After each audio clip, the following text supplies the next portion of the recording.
கடலைக்கறி வைக்க போகிறோம். கடலைக்கறி சப்பாத்தி, ஆப்பம், இடியாப்பத்துக்கு நல்லாயிருக்கும். இது எங்கள் ஊர் ஸ்டைலில் நான் பண்ண போகிறேன். கடலையை 3 மணிக்கூர் ஊற வச்சு இந்த மாதிரி கடலையை குக்கரில் போட்டு 4-5 விசில் விட்டு வேக வச்சு எடுத்துக்கோங்க. கடலையை நசுக்கும் போது நசுங்கி இருக்கணும். பாருங்கள், வெந்துருச்சு. இந்த மாதிரி எடுத்து வச்சுக்கோங்க. அதுக்கப்புறம் கொஞ்சம் தேங்காய், பட்டை, பெருஞ்சீரகம் எண்ணெயில் போட்டு லைட்டாக வதக்கிக்கோங்க. கொஞ்சோல சில்லி பவுடர் போடணும்.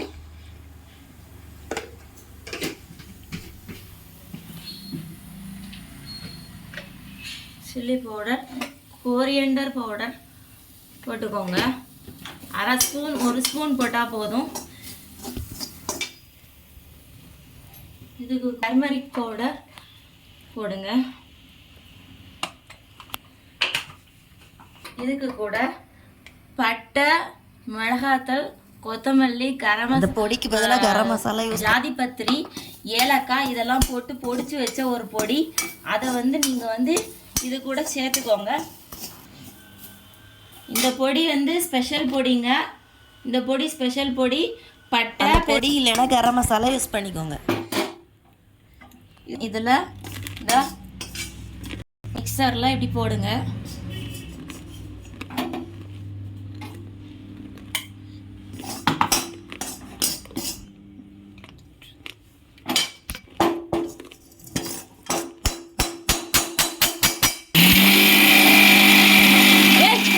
ஒரு சின்ன ட்ரை கொடுக்கணும்.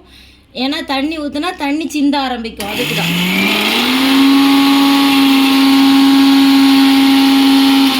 தண்ணி ஊற்றிக்கோங்க.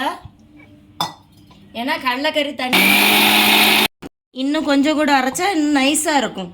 கறியும் டேஸ்ட்டாக வரும். நைஸாகிடுச்சு பாருங்கள். கடலைக்கறிக்கு நைஸாக அரைச்சாச்சு. இதை நம்ம நச்சு போட்டுக்கலாம்.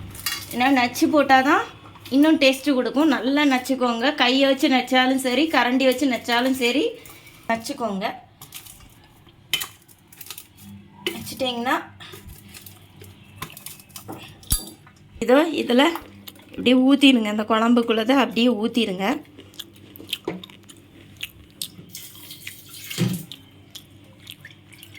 ஊற்றி கையை வச்சு பண்ணிட்டேன்.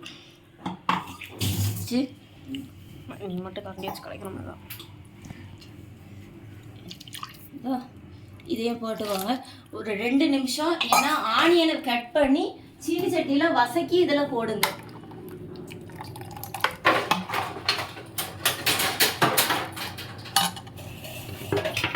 இங்கே தேங்காய் வத்தீங்கள்ல, அந்த பாலிட்டு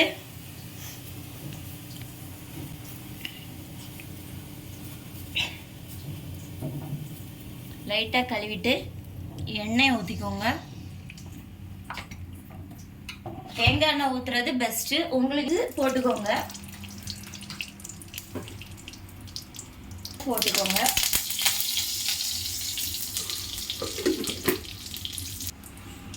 இதோ ஆனியனை வெட்டி வச்சுருக்கேன் பாருங்கள். இந்த மாதிரி எடுத்து போட்டுக்கோங்க.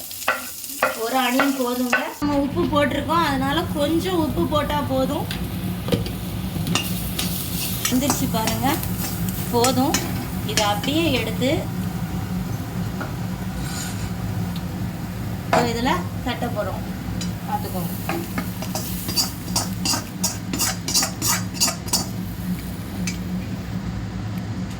இப்போ இதில் இப்படி கலக்கிக்கோங்க.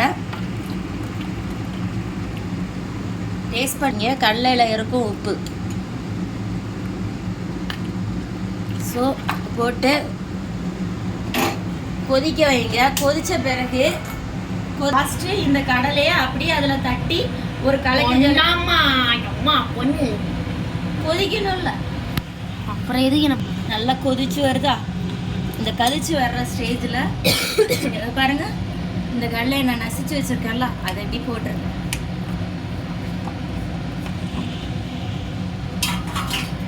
போட்டு நல்லா கிண்டி கொடுத்து இங்கே பாருங்க, நல்லா கொதிச்சு வந்ததும் அடுப்பை ஆஃப் பண்ணிடுங்க. சூப்பரான கடலைக்கறி